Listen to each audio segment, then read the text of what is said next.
everyone, this is Megan from Mr. Hill's Home and Garden Club here in Central Oklahoma. I'm going to be doing a multi-part series videos with my neighbor who is also club member and has been a gardener for over 40 years. So this pretty much is my flower bed and what it should not look like. I have, for unforeseen reasons, have not been able to take care of it.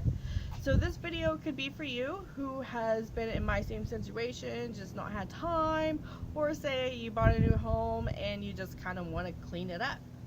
So first we're going to start over here. Well, actually first I want to say that my house faces north, so I get a whole lot of sun. Over here though is the west side face of my house, and it gets intense sun. Up here, we'll start first with my Nandinas. So as you can see, this is two Nandinas. They're probably about 7 years old. When I first got them, they were pretty small, and they're dwarf Nandinas. So they obviously fill in very nicely. They're extremely easy to take care of. I basically do nothing to them other than water them. Now mine are kind of shaded. They're under an awning, and so they stay green all year round because they're an evergreen. Now if your Nandinas were in the sun, they in the fall and winter would turn red, which is very pretty in the winter time, especially with the snow. And then down here I have some rutabaga, aka black-eyed Susans. They also haven't been very well taken care of. Some of them look nice, some of them don't.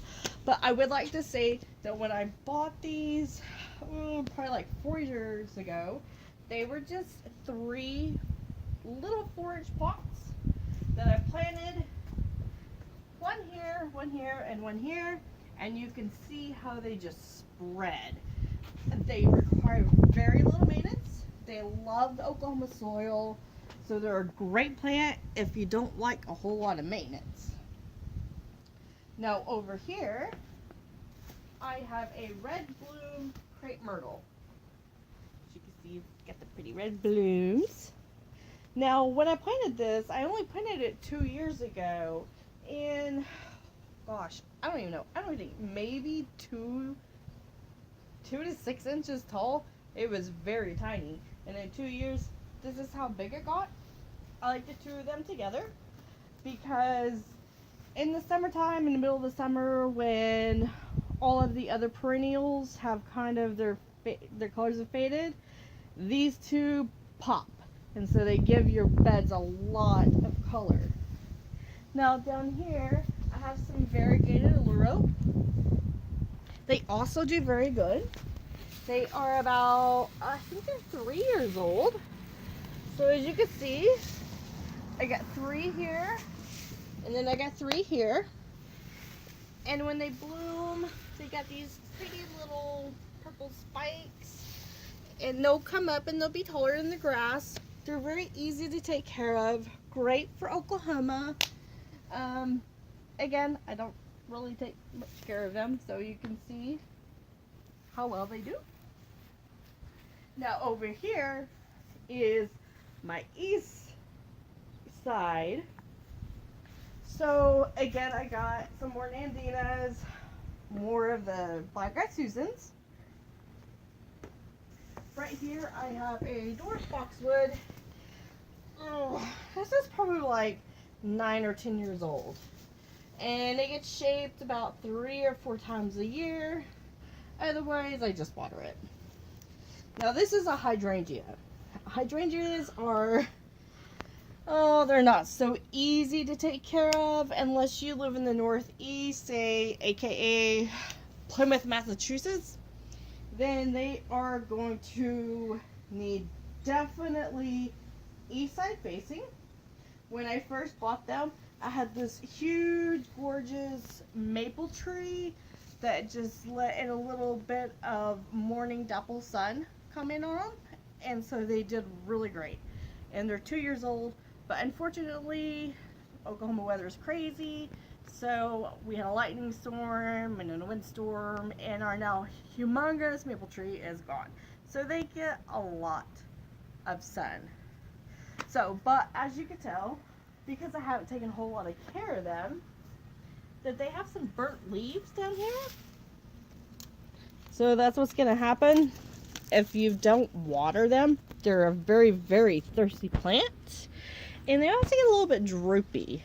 But they can survive. And here's a bloom. Now this bloom can get really big. This one's kind of small.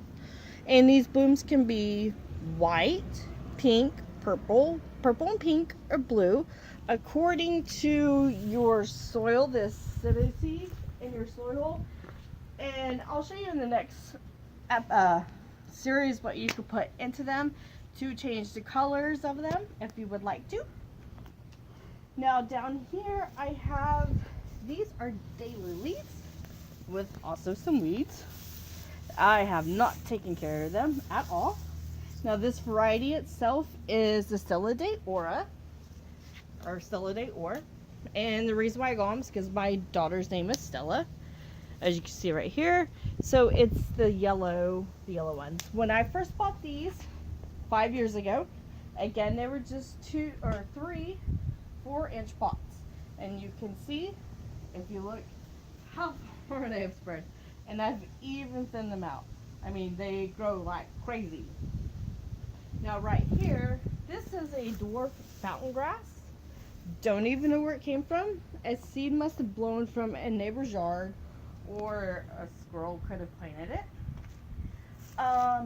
They grow really fast in the summer. They're so easy to take care of. And then they get these nice little cattail type plumes right here. And they're just absolutely beautiful in the fall. So, and up here, I have some knockout roses. These are about 5-6 years old. So in the spring, you just cut them down, shape them, and kind of to how you would like them. Mine are a little bit out of whack because I didn't shape them this spring. So this is what a new growth looks like. As you can see, it's got some nice, pretty red leaves, foliage, and then you can see the new plumes. And then over here, I'm not going to touch it because it's got a bunch of spikes on it and I don't want to hurt my hand, but some dead blooms. If I were to deadhead these blooms, then I would get this pretty red foliage again, and then it would have this nice pretty pink bloom, and they would be all over the bush. And they're definitely in the spring and the summer, or I'm sorry, the spring and the fall, they're full of blooms. They're very, very, very pretty. So again, over here, another burnt hydrangea. This one gets even more sun than the other one, but as you can see, it's still pretty healthy. So that's probably, I take a little bit of care of that one. And then of course just another boxwood. Another thing I want to talk about though is I have a family, so I don't have a whole lot of time to care for my garden, say, as everybody else does. And so I thought it would be a great idea to follow me on it. This black plastic. Yeah, I was like, oh, no weeds. As you can tell, weeds still come in. Okay, so I like to plant annuals here sometimes. And because of that black plastic, it makes it very, very hard to plant my annuals. And I wish more than anything that I never put it down, and I would never recommend it.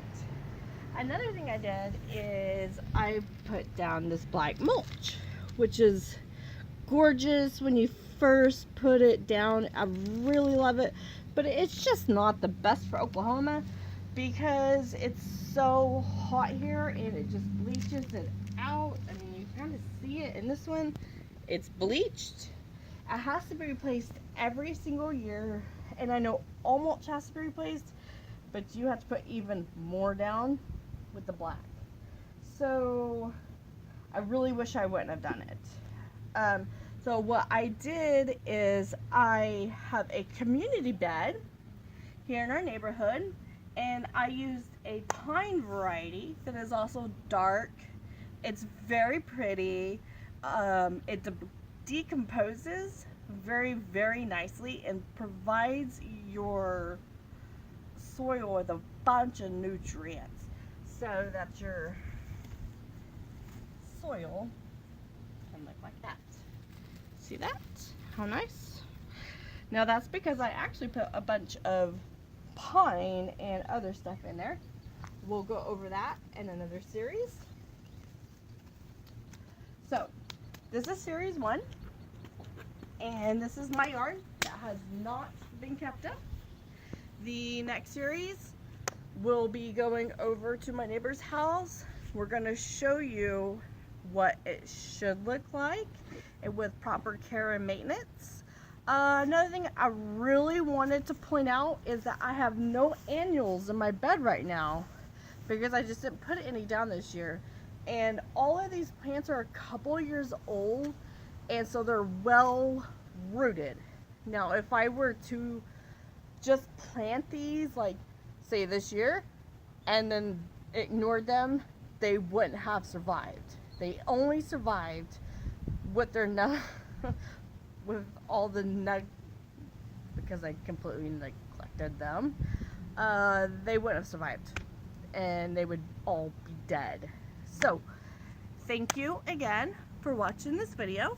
If you have any questions or tips, or if you want